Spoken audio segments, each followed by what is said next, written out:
so this thing came out beautiful. So as you can see in the previous clip, we've got this old antique restored up to a brand new finish, consistent color, and it's ready to go home to the customer. Before I took it back to my customer, I want to make sure I came in here and I want to talk about the different types of finishes that you could do on this table. So with this being an antique, the first option is going to be shellac. This is what was on there in the beginning, and so if you feel like you want this to be exactly how it was when it was originally made, shellac's going to be my go-to on that one. It does come in a spray. It does also come in a can. I like the spray. It's just faster and it's easier, and of course with this one having these kind of spindle legs, it just goes on so much better. It's pretty much like any kind of spray. I will say this, the shellac, it likes to run really easily, and so to avoid the sanding, make sure that you do lots of thinner coats instead of just doing really thick coats on there. This is not what I did on this table. Customer they just wanted to look new. It didn't have to be like, the original finish. This is not what I ended up doing. I actually ended up using this product here, made by Old Masters. This is a water-based polyurethane. We wanted a matte, flat finish on here, and not to be shiny, because the customer wanted this piece to kind of look like it was still kind of dulled, had a dull finish on it, that it was still kind of older. They did not want it to look brand spanking new. With the oil-based products and the shellac, they come out kind of glossy and shiny. And so to avoid that, we ended up using a water-based product. The cool thing is in this video, if you haven't heard, you can use water-based products on oil-based. As you all know, we use the gel stain, which is an oil-based product. I actually let this thing sit for a week. To be honest with you, you're probably good after 48 hours. Just whatever the recommendations are on your water-based product, make sure you read that, and it'll tell you how long you should wait for your oil-based product to cure. I had time, so I was ahead on this project, so I went ahead and gave it a full week of curing before I added this on there. If you don't do that, what will happen is the water-based product, when you go to put it on, it will have a resist, and it can kind of create some crackling effect. If you ever want to create a crackle effect on a piece of furniture, don't wait for your oil-based product to cure. Go ahead and put the water base over it before it's cured, and you'll actually get a crackle effect, which is actually really cool. But for this, we didn't want any crackle, so I gave it a good week to cure.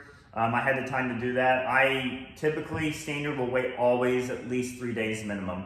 So I would recommend 3 days, but always read whatever it says on the manufacturers. I love this product.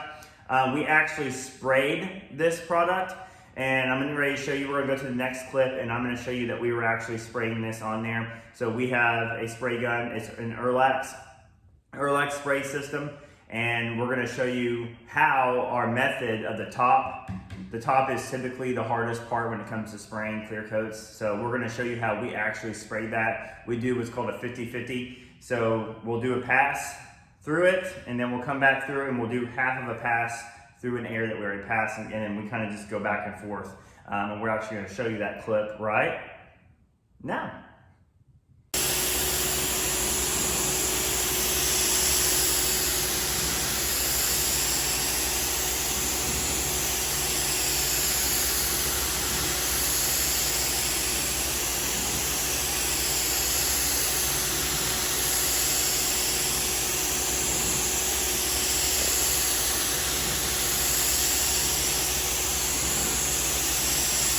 All right, so after watching that clip, hopefully that was very helpful for you to kind of see the process of going over the top. When it comes to doing the legs and stuff, you're just gonna, you turn your nozzle and you go up and down as best as you can. The bases are actually pretty easy to do. It's the face fronts that are a little bit more difficult and a little bit more precision on doing that. But as you saw in that clip, we overpassed the places that we were wet, and then once we got to one side, we did not come back to the top.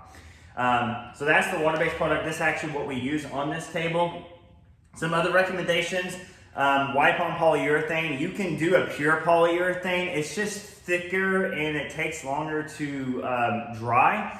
I prefer wipe-on poly because I can use lint-free rags, if you can find them, right? They say lint-free, they're not always lint-free, but you can use a lint-free rag with this stuff. This is pretty much 1 part mineral spirits, 2 parts polyurethane. It is oil-based, so you don't have to wait as long for curing, but you can put it into a rag, wear your gloves, you wear your respirator because it's pretty strong, be in a ventilated area, and you're just gonna rub that on very thinly. That means you're gonna need probably up to, if you want full protection for years, I recommend 5 coats of this because you're putting it on thin.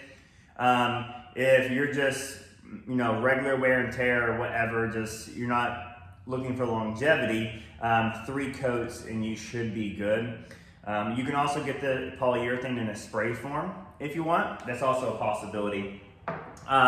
I personally don't like using the polyurethane on something like this. I'll use the water base because I can also get it in a glossy. Another option that I like if I do want to go oil base, General Finishes makes this gel top coat. This is essentially polyurethane in kind of like a jelly form.